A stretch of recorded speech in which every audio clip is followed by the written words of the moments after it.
it all right?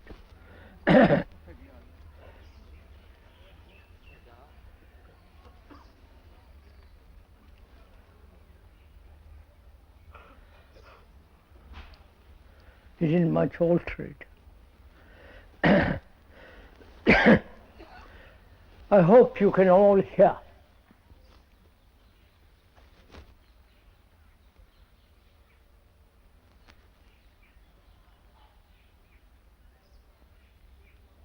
I wonder why you're all here.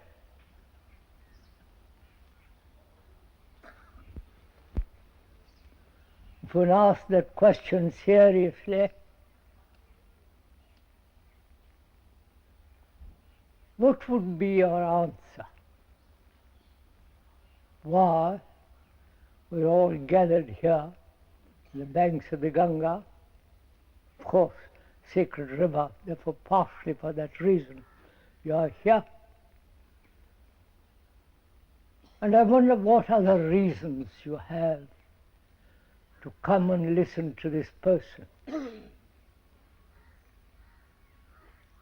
Is it merely reputation?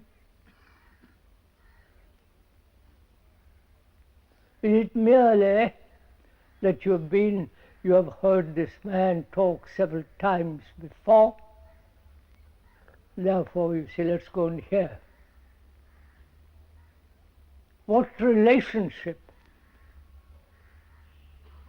with what he says to what you do? You understand? What is the relationship with what he says and what you do? Are they two separate things?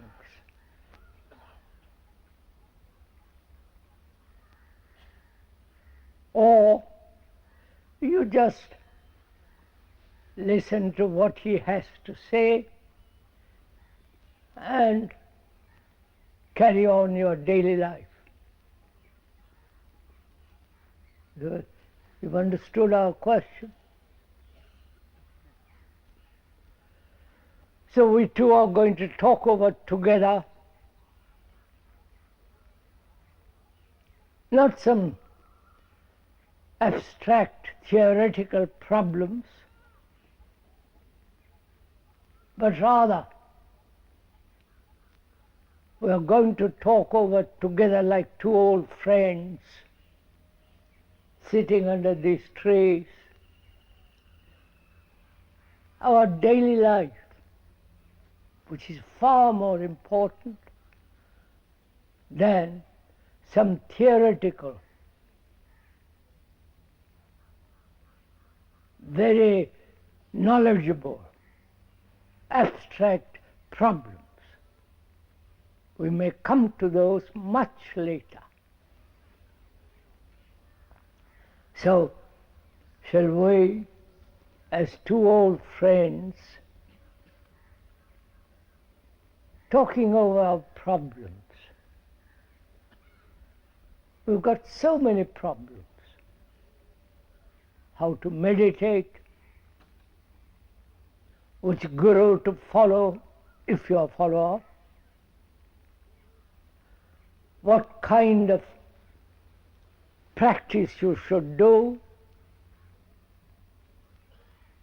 what kind of daily activity you should go through, and so on.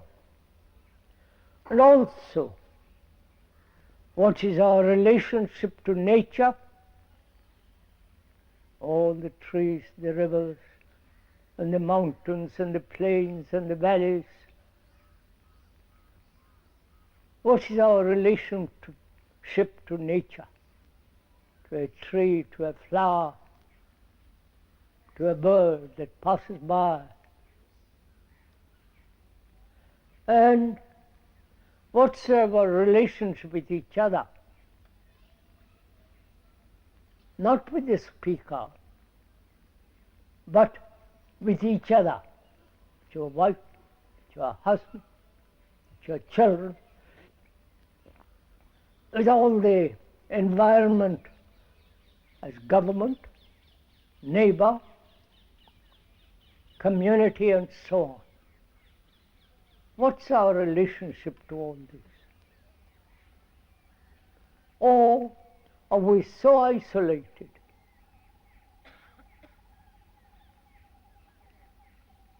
So self-concerned, so intensely interested in our own way of life. Please, we are asking you all these questions.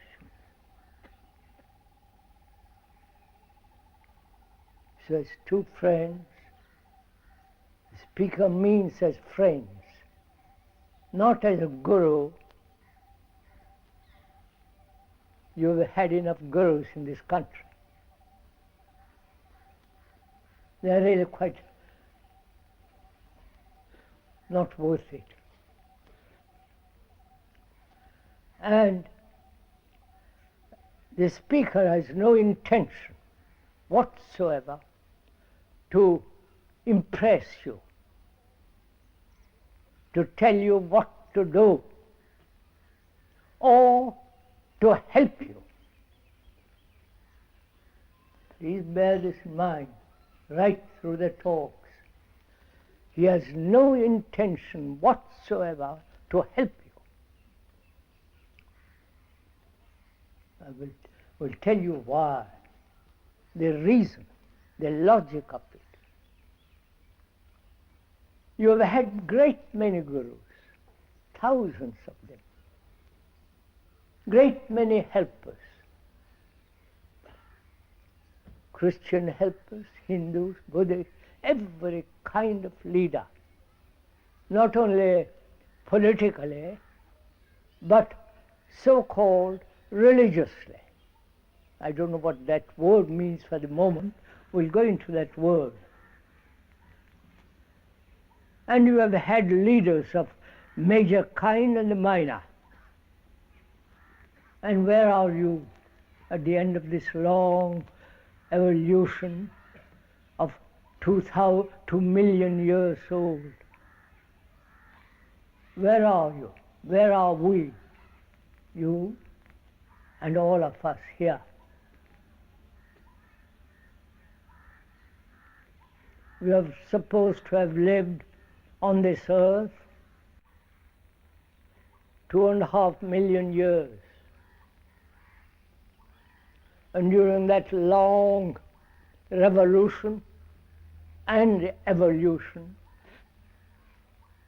we still remain barbarians. Or maybe cleaner, quicker communication,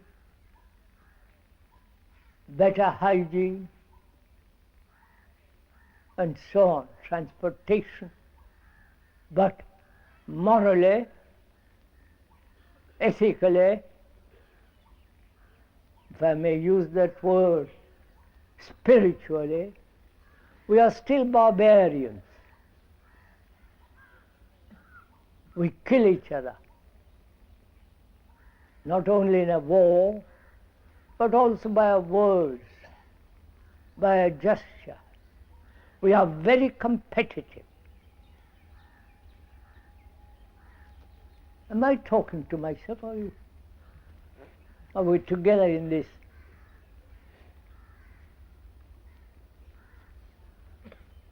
We are very ambitious. Each is concerned with himself, self-interest. That's the dominant note in our life. Self-interest, concerned with one's own well-being, security,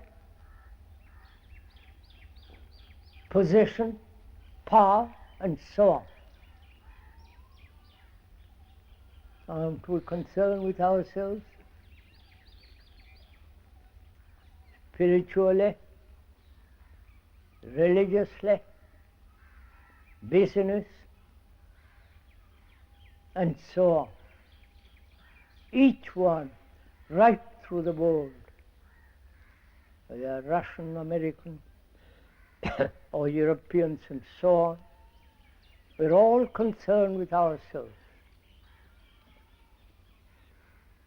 That means isolating ourselves from the rest of humanity. That's a fact. We're not exaggerating, we're not saying something that's not true. Wherever you go, the speaker has been all over the world at a certain time and still goes round. Some of you have come a long way, so has the speaker, a very long way. And when you go around the world and see what is happening, increase of armaments, violence, fanaticism, and the great deep sense of insecurity, uncertainty,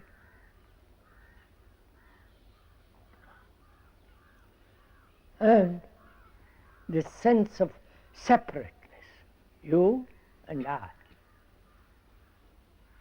Right? This is the common note of mankind. Please, we are facing facts, not theories, not some kind of distant, theoretical, philosophical statements.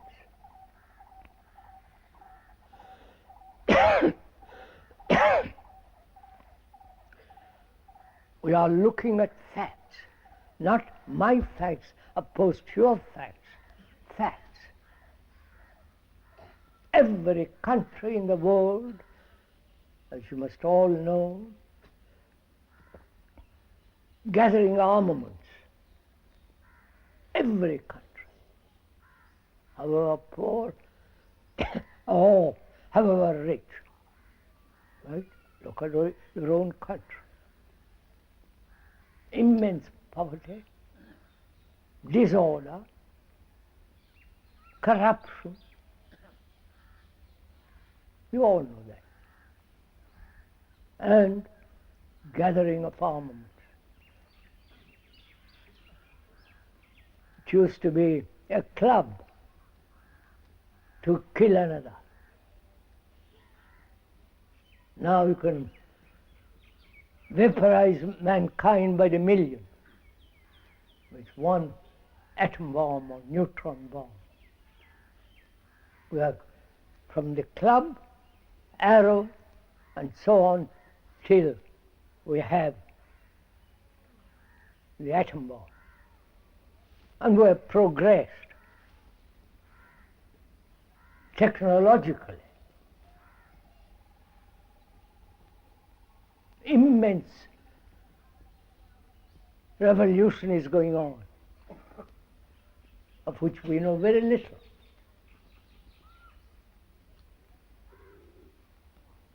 The technological process is so rapid. Overnight is already over. Something new.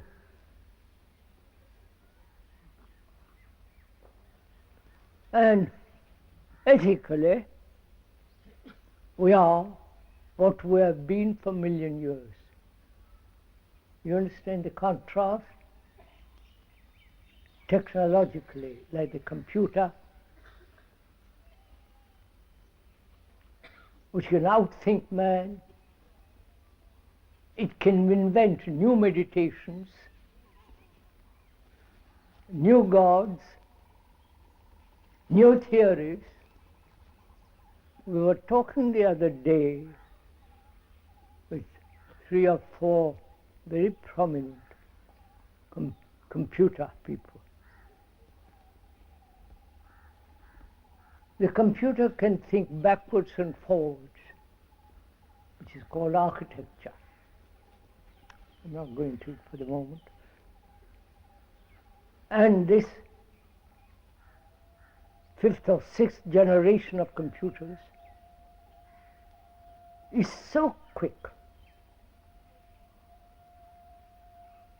so extraordinarily capable. It can invent, it can produce, it can change, and so on. I won't go into all that with you. And man, that's you and I, what's going to happen to our brains? You understand what I'm saying? If a computer can do anything almost, of course, it's sex, or look at the new moon, it can almost do almost anything that human beings can. This is not some theory, it's happening now. So what's going to happen to you?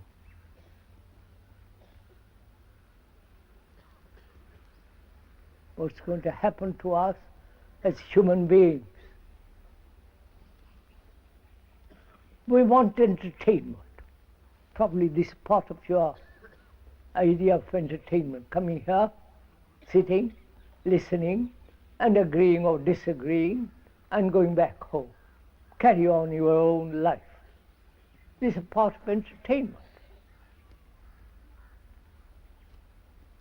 As going to church, temple, mosque, or football, cricket in this country. Please, this is not an entertainment. You and the speaker must think together, not just sit quietly and absorb some strange atmosphere, some punyam. Sorry, it's not like that at all. We are going to sanely, logically think together. Look at the same thing together. Not how you look and I look, but together to observe.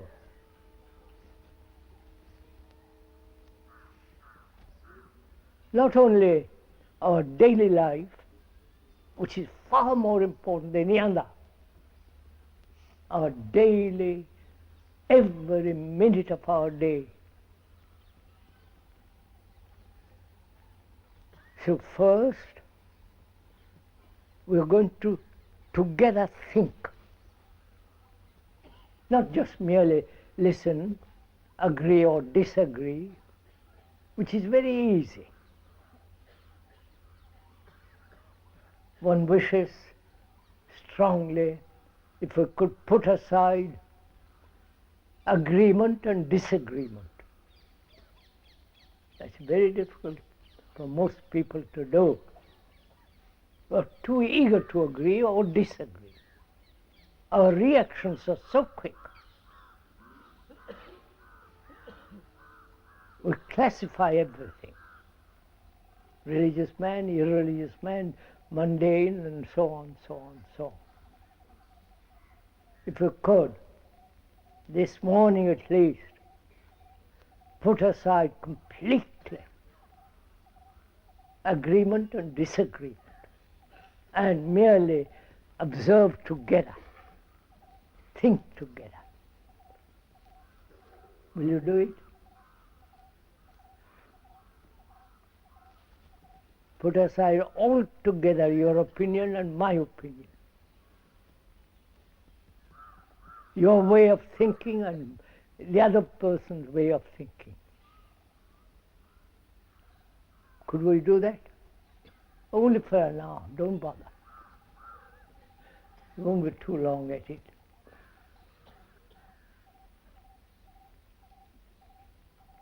Because agreement and disagreement divides people. It's illogical. say, yes, I agree with you, or I don't agree with you. Which means you are either projecting, holding to your opinion, your judgment, your evaluation, or you disagree. Say, I'm sorry, I don't agree with you. Another form of personal interest and discarding. Could we do that for this morning, just for fun? Just for an amusement or for entertainment, if you want. To forget our opinions, our judgments, our saying agreement or disagreement. Just have a good, clear brain. Not devotional and emotional or romantic, but a brain that thinks clearly, if it's all possible. A brain that doesn't get involved in all the complications of theory, opinion, admission, dismission. Could we do that? Probably we have never done this. So let us proceed.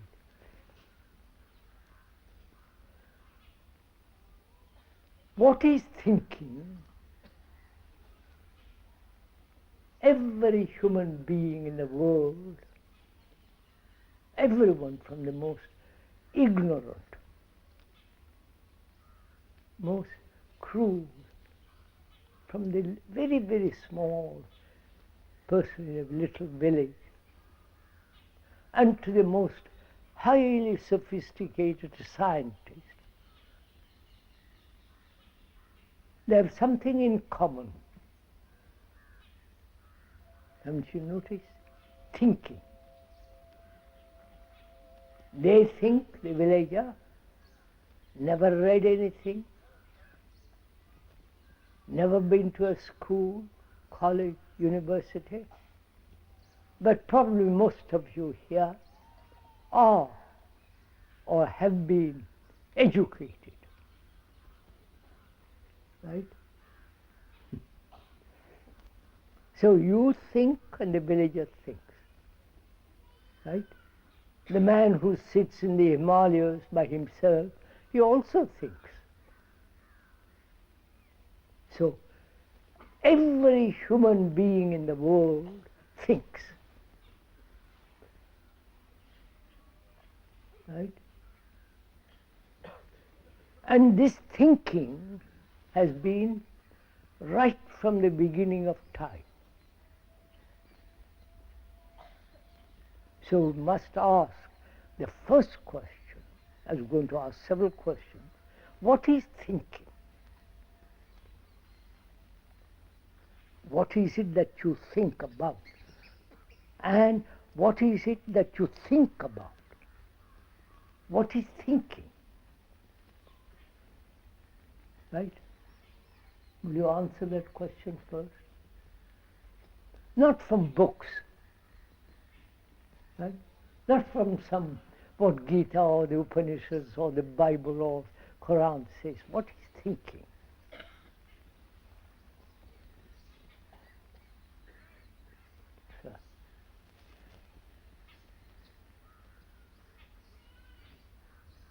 When you go to college, school, right up to the university, and you're a bureaucrat, or a chief minister or prime minister, or the lowest of the villages, they have all something in common.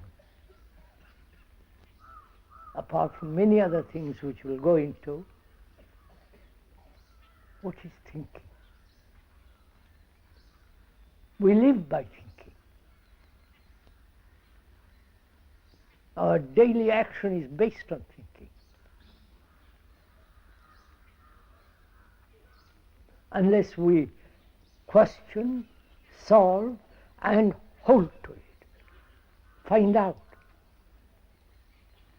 whether you're a physicist or a laborer or any kind of human being on this earth. We all think. You may think one way, and another may think another way, but you're still thinking. Yeah? So what is that?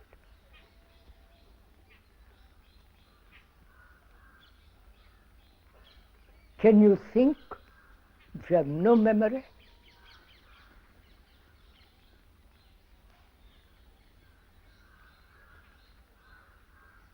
If you cannot think backwards and forwards, what you will do tomorrow or the next hour, or what you have done yesterday or this morning, you can think forward and backward. That's called technologically in the computer world architecture. And the computers can do this. So you must find out together, not Indian way of thinking and European way of thinking. I don't know if you follow what the speaker is saying. Oriental way of thinking, which is the Buddhist, the Hindu, the Muslim, the Christian, and all the sects. Right? So what is thinking?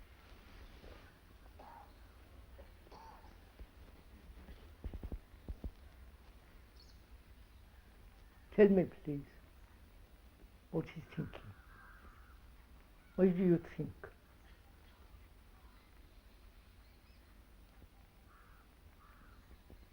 Are you stumped? No answer?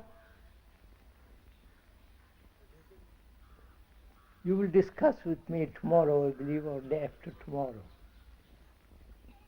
We're going to have a dialogue together. Unless you really understand the process of thinking, unless you really understand it, our life is always going to be very, very limited. So we must very deeply, seriously, as a physicist, as a scientist examines, we must examine very, very, very closely this whole process of thinking, which shapes our life. Man has created God by his thinking. God has not created man.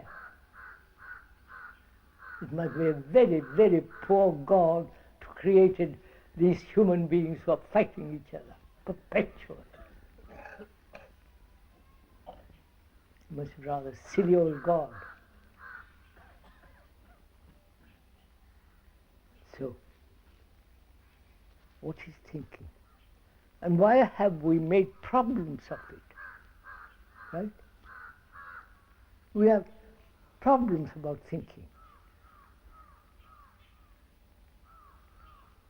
So we also must examine closely why we have problems. You understand? Are we together in this little bit? At least following each other? Or are you all gone to sleep? So first, why have we problems in our life?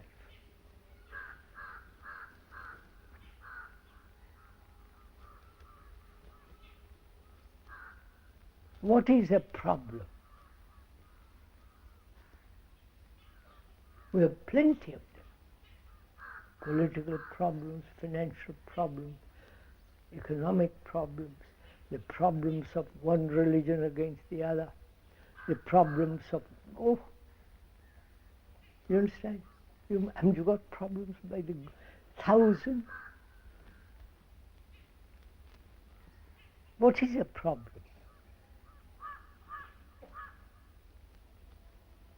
And the meaning of that word, problem, what does that mean? The meaning, according to the dictionary, it means something thrown at you, a challenge, something you've got to look at, face. That's what a problem means, right? Are we together in this, or am I talking to myself? So first, the word problem means something thrown at you. You can't dodge it. You can't run away from it. You can't suppress it.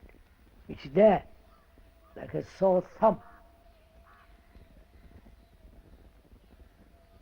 Why is it that all our life, from the moment we are born till we die, have problems about death, about fear, about 100 things?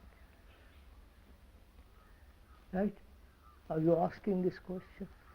Or am I merely asking it for you? You don't seem to react to all this.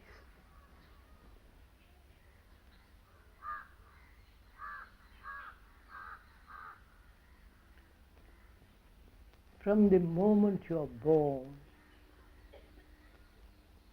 after a while, after several years, you go to school. There you have to read, write. That becomes a problem to the child, right? And later on he has learned mathematics for that, and that becomes a problem. And the mother says, don't do this, don't do that. That becomes a problem, right? So from very childhood, we are bred in problems, right? Am I saying something strange? Huh? You all look so damn serious.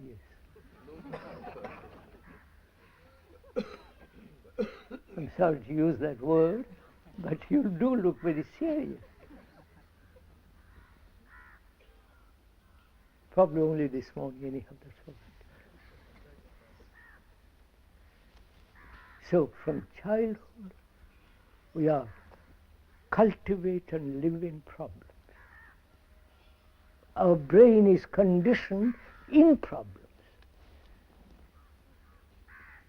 It's never free from problems. As you grow, become adolescent, sex, how to earn money, what to do, follow society or not, revolt or not. And at the end you yield to society, to environment. So all this becomes a problem. Every politician in the world solves one problem and thereby creates the other problems. Haven't you noticed all this? So, human brain, what is inside the skull, itself has a problem. You understand? So, can the brain ever be free of problems to solve problems? You understand my question? If the brain is not free of problems, then how can it solve any problem? You understand? This is logical, right? so can the brain, your brain, that which is within the skull, which carries memories. I won't go into all the details of it, which has acquired tremendous knowledge.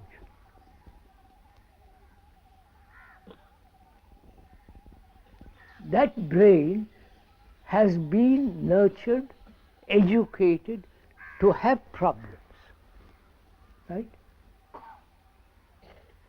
So we're asking now, your brain, can it ever be free of problems first? And then it can solve problems. It's logical, right? So, can you be free of problems first? Or is that impossible? You understand my question?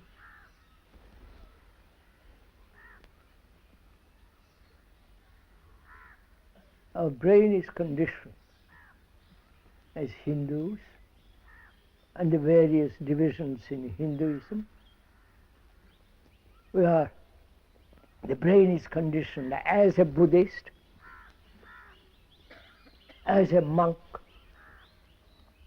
The brain is conditioned in the various narrow religions.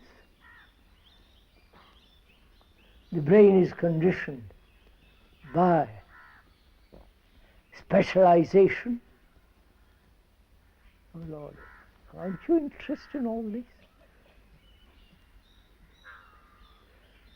I'm asking myself, looking at you, aren't you interested in all this?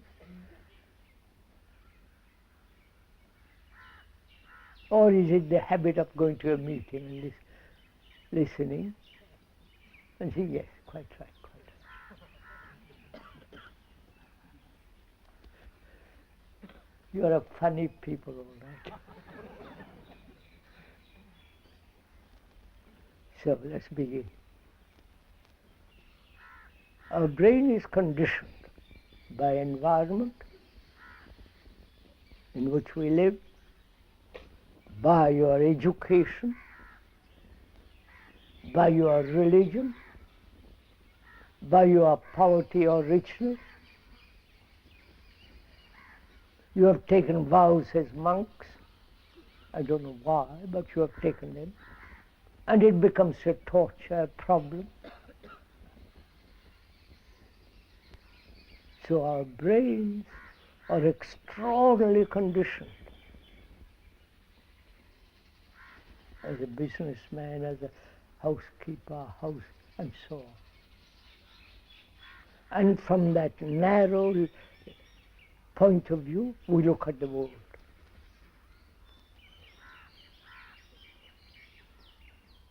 So we have to go into this question, not only having problems, but also what is thinking. Why do you think at all? Is there a different way of action? Is there a different manner of approach to life, to the daily living, that doesn't require thinking at all? You don't know this.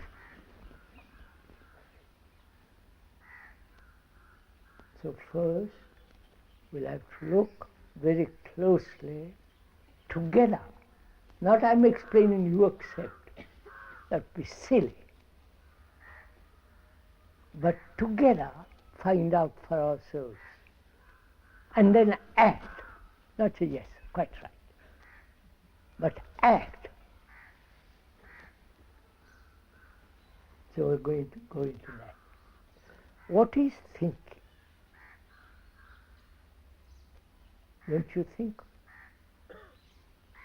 Otherwise you won't be here. You made arrangements to come here at a certain time, and you made also arrangements to go back. That is thinking.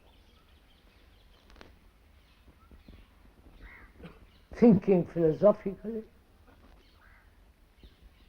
Philosophy means the love of truth, the love of life.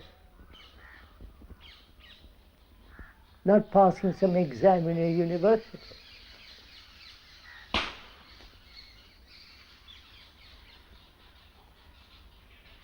So let us find out together what is thinking. If you had no memory of yesterday or what will happen tomorrow, no memory at all of any kind, would you think? You understand? Oh, come on, sir. Would you think and act thereby if you had no memory? Of course not. What are you hesitating about? You can't think if you have no memory. Right? So what is memory? Now you're stopped. What is memory? You did something yesterday, and that what you did is registered in the brain, which becomes a memory, and according to the memory, you think and act. Right? So, what is memory? How does it come about?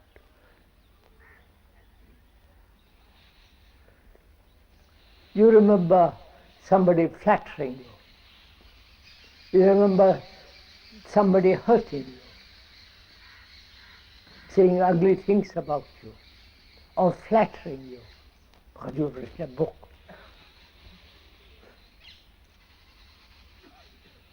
So you remember memory. That is, memory is the outcome of knowledge, right? Right? Oh Lord. That is, you insulted me. It is registered on the brain as a memory. That insult or flattery, whatever it is registered, which becomes the memory. That is, the knowledge of that incident becomes memory. I have an accident in a car. That accident is registered in the brain, and in the brain cells, and then it says, yes, that's memory. I had an accident, I must drive carefully. Right? So, out of knowledge comes memory. Right? Yeah? From memory, thought. Now, what is knowledge? This is rather difficult. We all accumulate knowledge. The great scholars, great professors, scientists acquire tremendous knowledge. You understand? So what is knowledge? How does it come about to have knowledge?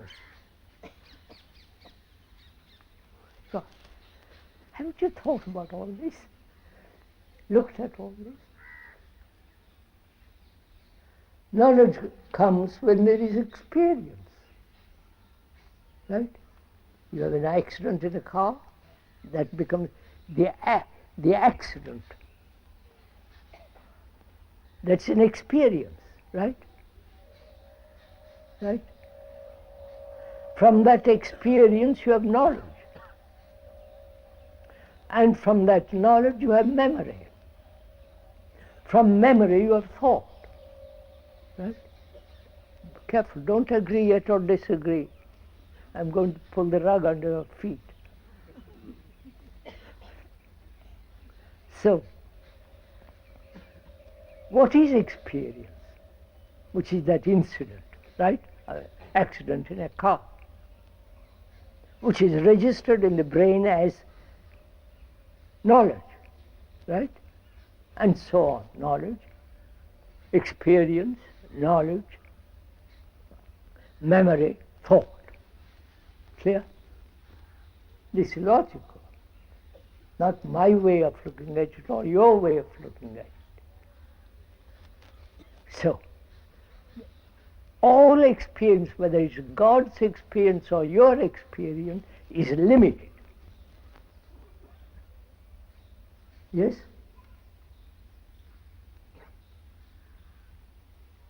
Right? Would you agree? Would you see that? All experience. Because you look at it, the scientists are adding every day more and more and more. Right? That which is added to is always limited. Right? Don't agree. Look at it, look at it. I know little and I must know more. You are adding, right? That which you add to must be limited.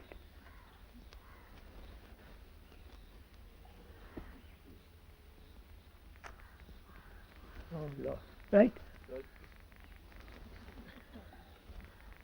So, experience is always limited. Your experience of God, I don't know what that means, but it doesn't matter. Your experience of something is always limited. Well, there's something more to be added. So,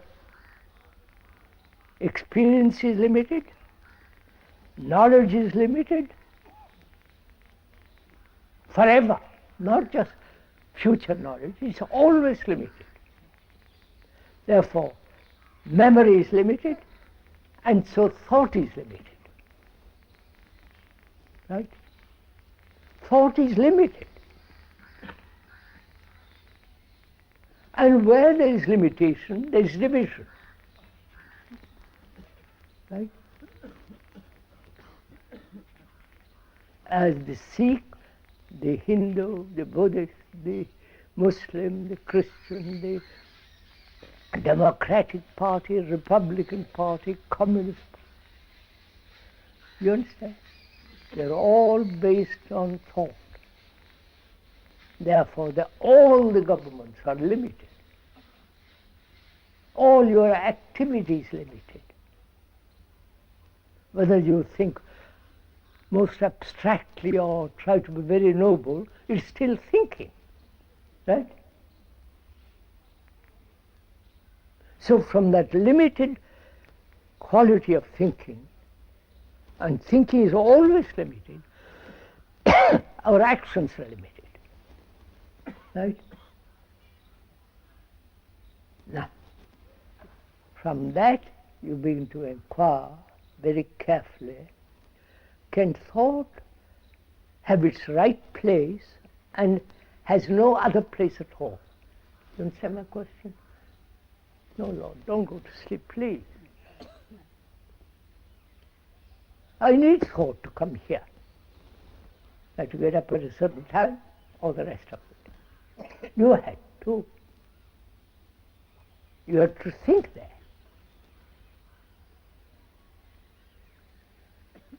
So, is there an action which is free of limitation?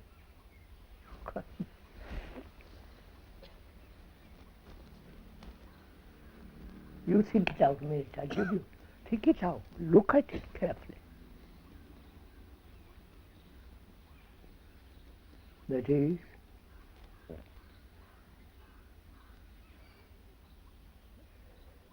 thinking being limited, we have reduced the whole universe into a very small affair.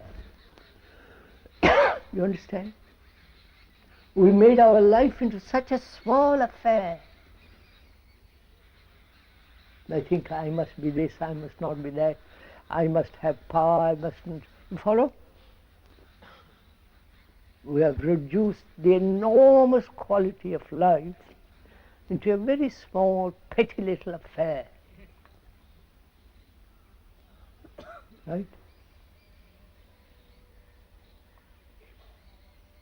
So, is it possible to be free of thought? Which means I must think to come here. If I'm a bureaucrat, I must think in terms of bureaucracy. If I've got to go to the factory and turn the screw, I must have certain knowledge. Why should I have knowledge about myself? All you people. You understand my question? Higher self, lower self, and all that stuff. Why should I have knowledge about it? It's very simple. I'm self-interested. I'm only concerned with myself, actually. We pretend to be brotherhood, we may talk about peace, we may do every kind of verbal exchange and play words with. But we're always self-centered, right?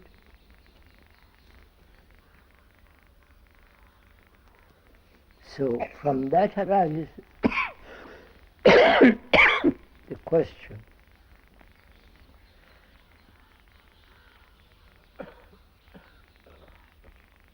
can this self-centeredness, which is essentially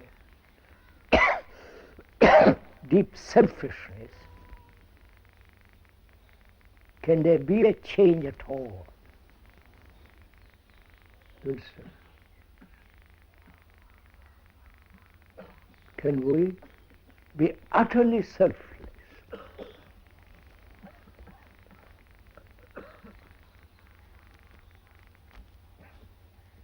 Also, so we have to inquire, what is the self? Right, sir? What are you, apart from your name and profession, and your vows and following some guru or that or that? What are you?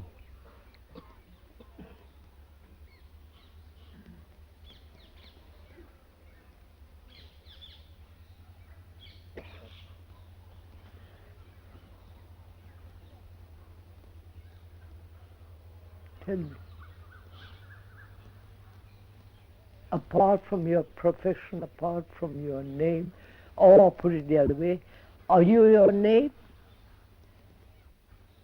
Are you your profession? Or are you part of the community? Or are you part of the tradition? Hindu. That's a tradition, a name. So, what are you?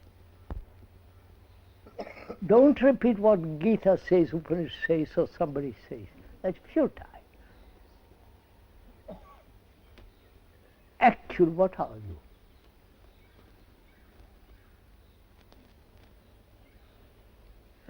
God, what's the matter with all of this? Is this first time that this question has been put to you? What am I?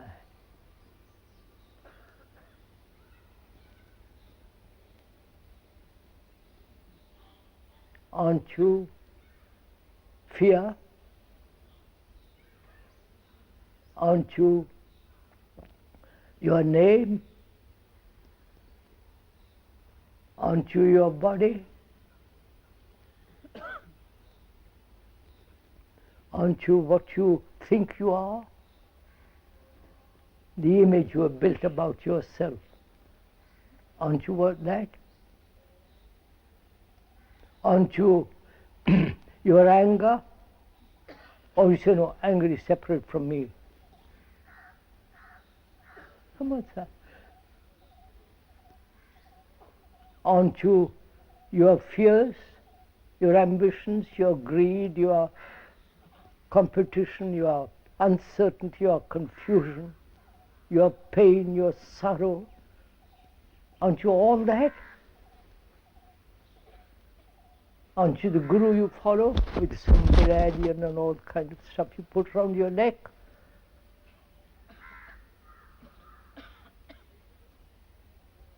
So when you identify yourself with that, that's your fear, your pleasure, your pain, your sorrow, your affection, your rudeness, all that. Aren't you all that? Or are you something high up?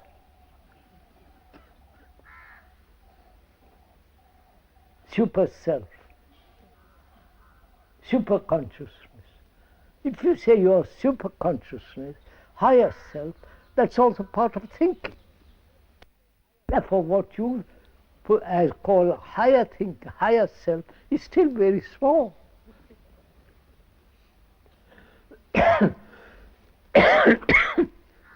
So what am I? God said, don't go to sleep. What's the time, sir? 10 minutes to 10, sir. 9:55. We've talked nearly an hour. We've talked nearly an hour? Yes, sir. Good. I don't know if you think it's worthwhile. I'm saying you're a bundle of all that, right? Put together by thought.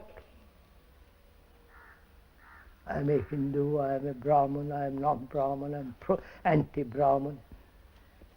And I want to be Prime Minister, I want to have a bigger position, I want power, position, right? Don't say no, you want all those.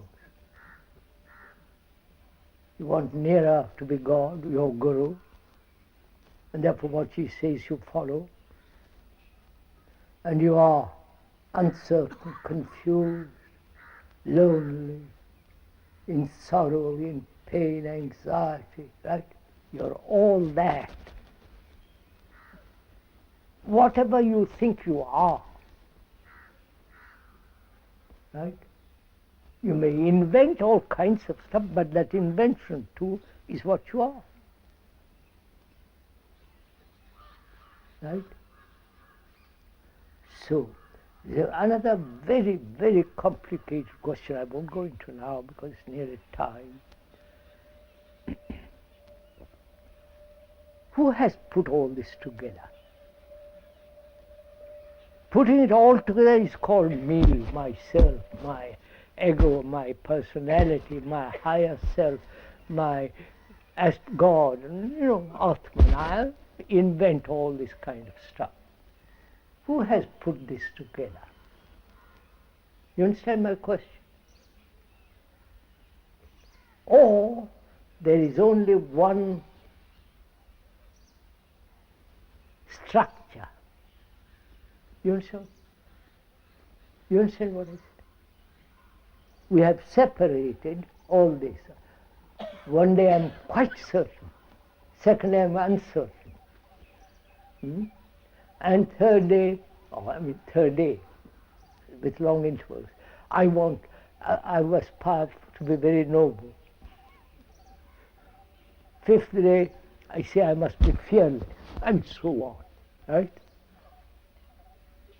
Moving from day to day, what kind of human beings we are. I'm a Hindu, Buddhist, all the rest of it. Who has divided all this?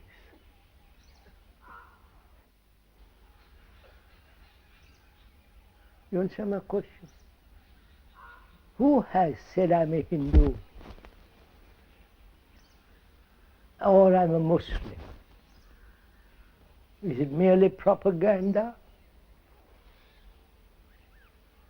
Division between countries? Who created this division?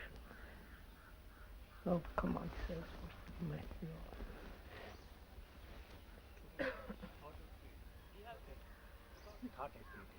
Socrates? Thought. Are you sure?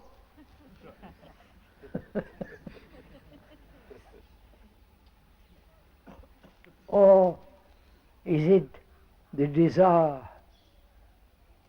the longing to be identified, to be safe?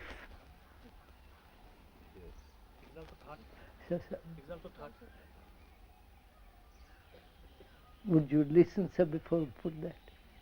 Of course, thought. But there's something else in it. I'm asking you most respectfully, who has created this division? It is thought, of course, but behind that thought there's something else. I'm a Russian or a Muslim, and I hold on to that, right? For the rest of my life I'm a Muslim or a Catholic or a Hindu or whatever it is. Who is doing all this apart from thought? What is the desire? What is the urge? What is the movement behind it?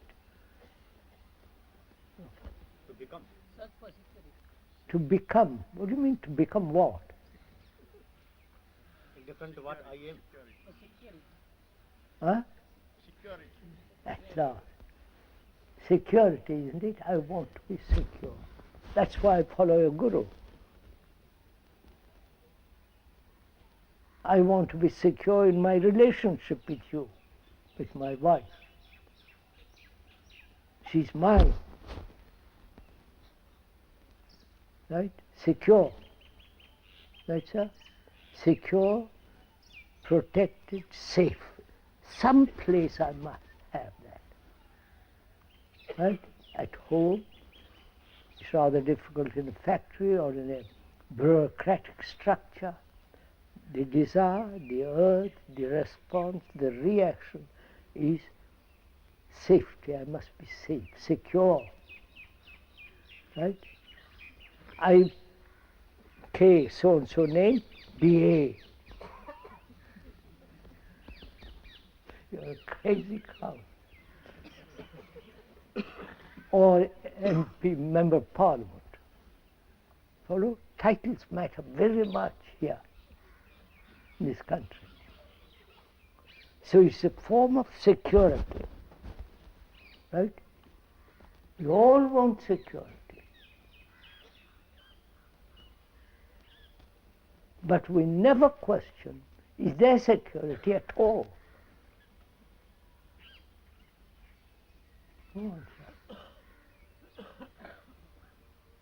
Is there anywhere I can say I'm safe?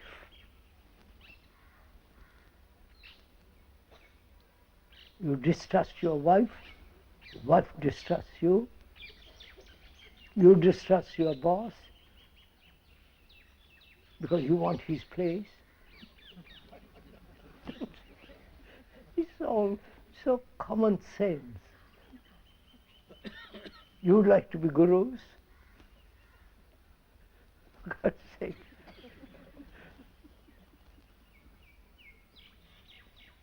So, each human being in the world, you may laugh at it now, each human being in the world wants to have a place where he can be safe, secure, where there is no competition, where he is not pushed around, where he is not harassed.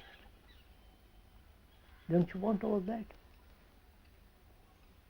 Huh? If you're honest, for a change. Don't you want all that? Yes. But you never ask, is there security at all? We want something. It may be illusory. I want God, but we have created God. So, you want security, and you also must ask, is there security at all? If you want security, you must also ask the other question. You can't just have one security and hold on.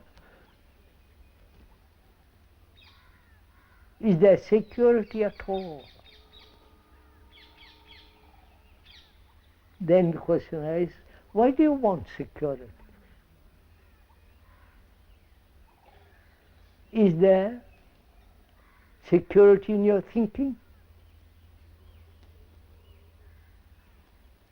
Is there security in your relationship? Not with me, with your wife and with your children. Is there security in your job? You may be a professor, carefully protected once you become a professor. But there are higher professors. You want to become vice chancellor. You know the game. So where is there security? Or there may be no security at all. Just think about it, sir. See the beauty of that. Having no desire for security. Oh, you know, having no urge, no feeling of any kind in which there is security, in your vows, in your offices, in your factory, in your parliament, so on. Is there security?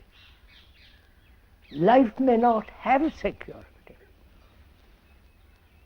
Life is meant to be lived.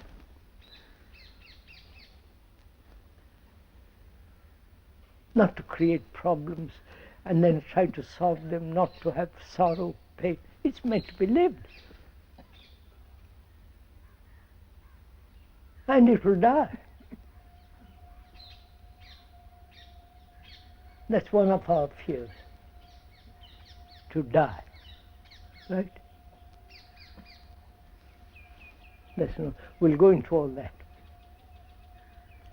So, but this morning, have we learned from each other, not helped each other? Have we learned? Have we heard at all what the speaker is talking about? Heard with the ear. Have you seen the facts of the world, which is you? The world is you. Have you seen the facts of all that? Or are they all ideas? There is a difference between fact and idea. The idea is never the fact. The microphone, this thing in front of the speaker, the word microphone is not the thing, right? The word is not the thing. But we have made the word the thing. You understand what I'm saying? So, the Hindu is not you. The word is not you. You are the fact, not the word. I wanted to see all this. So can we see the word and see the word is not the thing.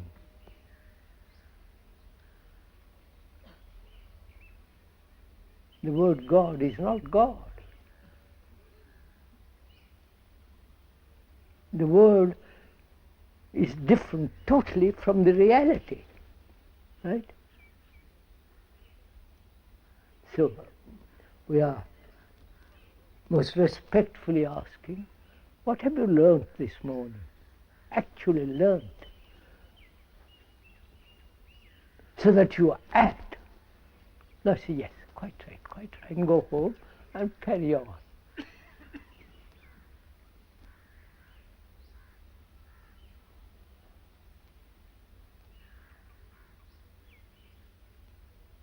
So unless we act, the world is in a great chaos. I don't know if you realize it. There's great trouble in the world, great misery. And the world is you. Because you are in misery, you are confused, you are all this. Therefore you are creating the world around you. You understand what I'm saying? God's sake.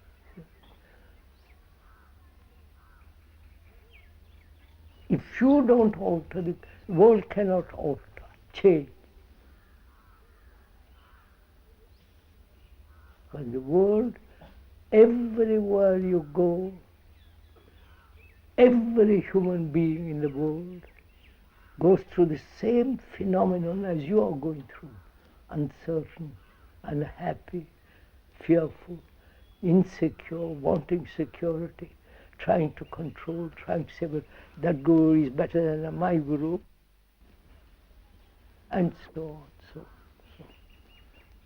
Creating wars. You understand, sir? I'm not the speaker is not an optimist or a pessimist. We are presenting you with the facts, not newspaper facts.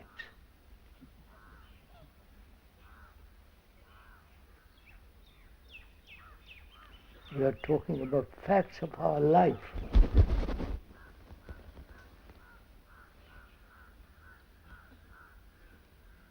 Not the life of a guru or of the emperor or somebody else.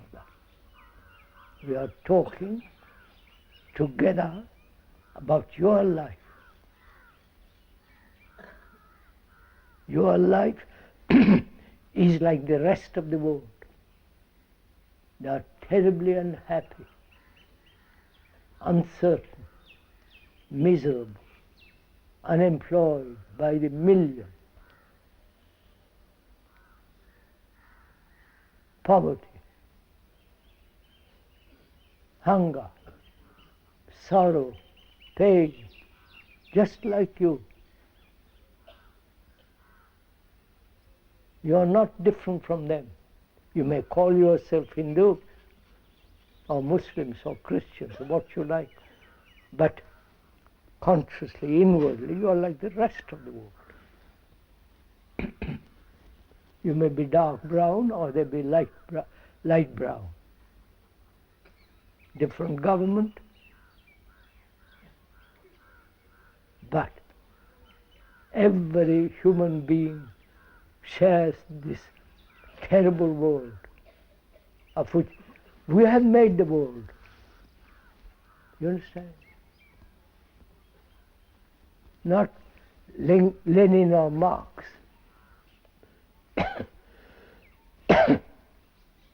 We have made the world. We are society. If you want society to be something different, you have to start. You have to bring order to your house. The house is you. All right, sirs?